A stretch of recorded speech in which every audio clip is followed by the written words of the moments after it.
Friends, அனைவருக்கும் வணக்கம். நம்மளுடைய லாஜிக்கல் டெஸ்கிரிப்ட் சேனலை சப்ஸ்கிரைப் பண்ணியிருக்கக்கூடிய அனைத்து நண்பர்களுக்கும் நன்றி. நிஃப்டியோட டைரக்ஷன் இன்னைக்கு எப்படி நடக்க வாய்ப்பு இருக்கு அப்படிங்கிறத நேற்று நம்மளோட பாயிண்ட் ஆஃப் வியூ சொல்லியிருந்தோம். சில கமெண்ட்ல கேட்டிருந்தாங்க மேக்ஸிமம் என்ன மாதிரி ஏறி இறங்க வாய்ப்பு இருக்கு அப்படின்றப்ப அதுலயும் நம்ம சொல்லியிருந்தது அதிகபட்சம் கீழே இறங்கிறதுக்கான வாய்ப்பு இருக்கு அப்படிங்கிறதும் அதுக்கான டெக்னிக்கல் ரீசன் என்ன அப்படிங்கிறதும் நம்ம சொல்லியிருந்தோம். சப்போர்ட் பிரேக் அவுட் அப்படிங்கிறதும் அதே இல்லாமல் மேல இருந்து வந்துட்டு இருக்கக்கூடிய ட்ரெண்டிங் மொமெண்டம் அப்படிங்கிறதுல வந்து ஸ்ட்ராங் செல்லிங் ப்ரெஷர் இருக்கு. ஒரு ஜோன் மொமெண்டம் ஃபார்ம் ஆகி பிரேக் அவுட் ஆகும்போது நமக்கு அந்த டார்கெட் வந்து கீழே வர்றதுக்கு வாய்ப்பு இருக்கு அப்படிங்கிறத பார்த்தோம். ஓகே, இப்போ ஹையர் டைம் ஃப்ரேம்ல இவ்வளோ கரெக்ஷன் வந்து நடந்தது ஒரே இன்னைக்கு இப்போ ஒரு நாள்ல மட்டும் பார்த்தீங்கன்னா கிட்டத்தட்ட 370 பாயிண்ட்ஸ் வந்து டவுன் வந்திருக்கு நிஃப்டி.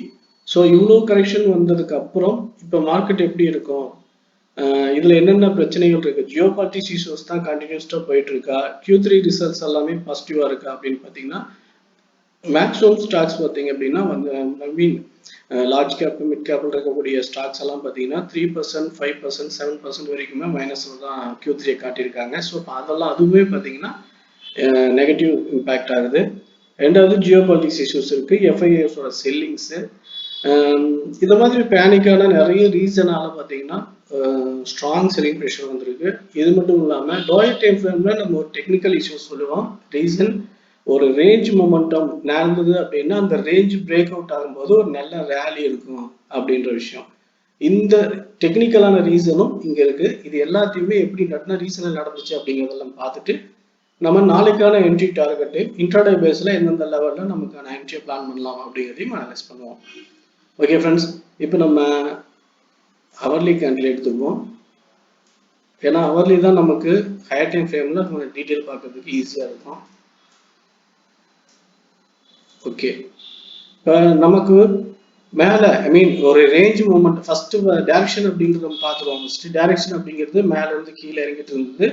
இந்த சப்போர்ட் லெவல் அதாவது 25,700 அப்படிங்கிற சப்போர்ட் பிரேக் அவுட் ஆகுது அப்படின்னு உடனே நமக்கு டவுன் சைடுக்கான ஸ்ட்ராங்கர் கன்ஃபர்மேஷன் கிடைச்சிருச்சு. அதுக்கு ஈக்குவலா வந்து பாத்தீங்கன்னா ஒவ்வொரு ரெசிஸ்டன்ட்லயுமே 25,900லயுமே ஸ்ட்ராங் செல்லர் வந்துட்டு இருக்காங்க அப்படின்னு நம்ம பார்த்தோம். ஸோ மேல இருந்து கரெக்ஷனு இங்கிருந்து போகும்போது இங்க செல்லர் அக்யூமுலேஷன், இந்த லெவல்ல செல்லர் அக்யூமுலேட் பண்றாங்க. இங்க ஒரு ஸ்ட்ராங் ரெசிஸ்டன்ட் ஐ மீன் ஸ்ட்ராங் வந்து ரேஞ்ச் மொமெண்டம். இந்த ரேஞ்சில் ஃபர்ஸ்ட் ஹாஃப்ல வந்து புக் பண்ணி செகண்ட் ஹாஃப்ல செல்லர்ஸ் மறுபடியும் ரீஅக்யூமுலேட் பண்றது அப்படின்றது. ஸோ இதுல மறுபடியும் பிரேக் அவுட் வந்து பார்த்தீங்கன்னா 25,650 to 600, அதான் முன்னாடி சொல்லியிருந்தோம். 600 பிரேக் அவுட் ஆகும்போது மார்க்கெட் டைரக்ஷன் 300 வரைக்கும் கீழே வரதுக்கு வாய்ப்பு இருக்கு அப்படின்னு நம்ம இந்த லெவல் வரைக்கும் சொல்லியிருந்தோம். ஸோ நம்ம டார்கெட்டும் 300 வரைக்கும் தான் வச்சிருந்தோம். ஆனால் அதுக்கும் கீழே வந்து மார்க்கெட் போச்சு, நம்ம 300 க்ளோஸ் பண்ணிட்டோம் ட்ரேடிங்க. ஓகே ஃப்ரெண்ட்ஸ், இது டெக்னிக்கலா வந்து ட்ரெண்டிங் மொமெண்டம்ல டவுன் சைடு ஹையர் டைம் ஃப்ரேம்ல வந்துட்டு இருக்கு. அதே நேரத்தில் ஹையர் டைம் ஃப்ரேமோடைய டார்கெட் லெவல் அப்படிங்கிற மாதிரியான விஷயங்கள் அப்படிங்கிறதுக்கு target higher time frame target தான் இப்போ ஹிட் ஆயிருக்கு அப்படிங்கிறதையும் பார்க்கணும். ஓகே,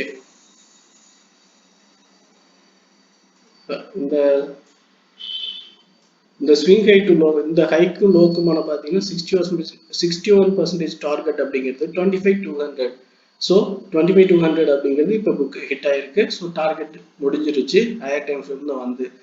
இதுக்கு அப்புறம் நான் டைரக்ஷன் எப்படி இருக்கும் அப்படிங்கிறதுல எடுத்து நம்ம பார்ப்போம். ஸோ இப்போ நம்ம என்ன பார்த்துருக்கோம்னா மார்க்கெட் வந்து பார்த்தீங்கன்னா ஹையர் டைம் ஃப்ரேமோடைய அப்பர் சைக்கிள் ரேஞ்சு, அதுக்கப்புறம் இந்த லெவல் பிரேக் அவுட் ஆகணும்னா ஒரு சின்னதாக ரேஞ்ச் ஃபார்ம் பண்ணி again break out higher time ஃப்ரேமோடைய டார்கெட். ஸோ ஹையர் டைம் ஃப்ரேம்ல எல்லாமே நடந்திருக்கு அப்படிங்கிறத நம்ம பார்த்துருவோம்.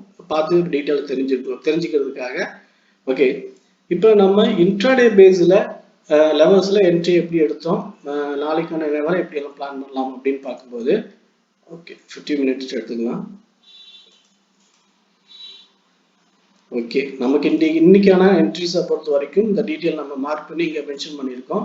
டெலிகிராம்லேயும் இன்டிமேட் பண்ணணும். டைரக்ஷன் வந்து பார்த்தீங்கன்னா டவுன் சைடு தான் அப்படின்றதும், அதில் எந்தெந்த லெவலுக்கு அப்புறம் என்னென்ன டார்கெட் அப்படி 340 வரைக்கும் ஃபர்ஸ்ட் டார்கெட்டும் 340 பிரேக் அவுட் ஆனால் அடுத்து 300 அப்படின்னு நம்ம டெலிகிராம்லேயே மென்ஷன் பண்ணியிருக்கோம். உங்களுக்கு அது யூஸ்ஃபுல்லாக இருந்திருக்கும் நம்புறோம். ஓகே ஃப்ரெண்ட்ஸ், நம்ம இன்னைக்கு வந்து 200 பாயிண்ட்ஸ் வந்து புக் பண்ணோம். அதுக்கு மேலே நம்ம ஹோல்ட் பண்ணலை, ட்ரேடிங்கை போயிட்டு க்ளோஸ் பண்ணிட்டோம். ஓகே, இன்னைக்கான நம்மளுடைய ட்ரேடிங் முடிஞ்சிருச்சு. ஆனா இந்த டைரக்ஷன்ல நமக்கு ஏற்கனவே நம்ம இப்போ ஹையர் டைம் ஃப்ரேமுடைய செல்லிங் தான் ஸ்ட்ராங்கா இருக்கு. ஸோ செல்லிங்ல மேல இருந்து கீழே இருக்கிறதுக்கு வாய்ப்பு இருக்குன்னு நம்ம பார்த்துட்டோம். இப்போ பையிங் செல்லிங் மொமெண்டம் வந்து எந்தெந்த லெவல்ல இருக்குது அப்படின்னு நம்ம பார்க்கலாம். இப்போ நம்ம டைரக்ஷன் மார்க்கெட் அப்படிங்கிறது டவுன் அப்படின்னு கன்ஃபார்ம் பண்ணியிருக்கோம். நிறைய ஸ்ட்ராங் செல்லிங் ப்ரெஷர் இருக்குது. கண்டினியூஸ்டா ஜியோ பாலிட்டிக்ஸ் இஷ்யூஸ் போயிட்டு இருக்கு.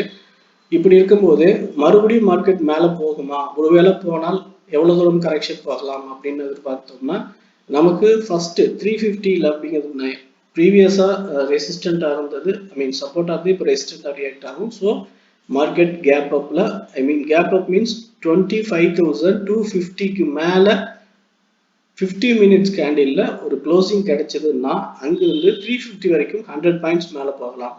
ஸோ மேலே போயிட்டு இந்த லெவலில் ஒரு சின்னதாக ரேஞ்ச் ஃபார்ம் பண்ணி அந்த ரேஞ்ச் பிரேக் அவுட் ஆனால் மேலே அப்சைட் பிரேக் அவுட் ஆனால் மேலே 430 500 வரைக்கும் ரிவர்சல் ஆகுது அப்படின்னா அங்கிருந்து அகைன் வந்து பார்த்தீங்கன்னா 25 200 அப்புறம் இந்த லெவல் பிரேக் அவுட் ஆனால் அடுத்த டார்கெட் அப்படிங்கிறது 25,000 இந்த லெவல் வரைக்கும் கீழே வர்றதுக்கு வாய்ப்பு இருக்கு.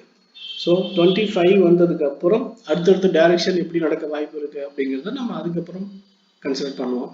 ஆனால் இப்போதைக்கு 25,200 பிரேக் அவுட் ஆனால் 500 அப்படிங்கிறதும் அப்சைட்ல வந்து 25,300 வரைக்கும் மினிமம், ஐ மீன் 350 வரைக்கும் ஒரு சடன் மொமெண்டம் போயிட்டு 350க்கு அப்புறம் டைரக்ஷன் எப்படி இருக்குது அப்படிங்கிறத பார்த்துட்டு நம்ம டவுனா பிரேக் அவுட்டா அல்லது அப்சைட் பிரேக் அவுட்டா அப்படிங்கிறத பார்த்து நம்ம என்ட்ரிக்கான பிளானை வச்சுக்கலாம்.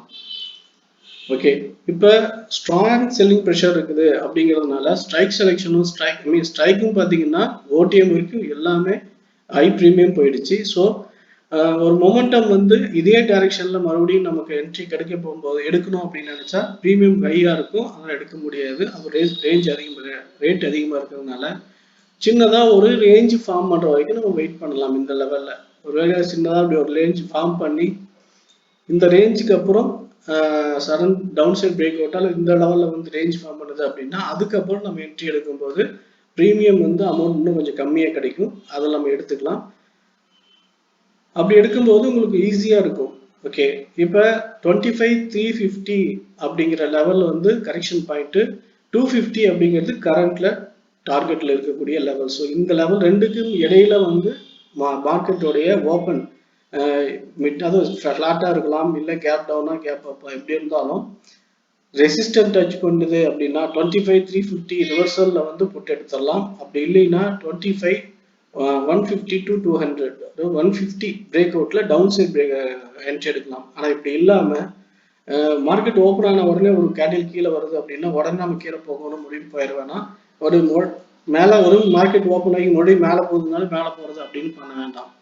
இந்த லெவல்ல எந்த ரெசிஸ்டன்ட் டச் பண்ணி ரிவர்சல் ஆகுறதா இல்லை சப்போர்ட் பிரேக் அவுட் ஆகுதா அப்படிங்கிறத பார்த்துட்டு இந்த லெவலாக நம்ம என்ட்ரி பிளான் பண்ணுவோம். இதை நம்ம டெலிகிராமில் டீட்டெயிலாக அப்டேட் போஸ்ட் கொடுத்துருவோம். நீங்கள் பார்த்து உங்கள் ஐடியாவோட கம்பேர் பண்ணி ஒரு நல்ல என்ட்ரி எடுத்துக்கோங்க.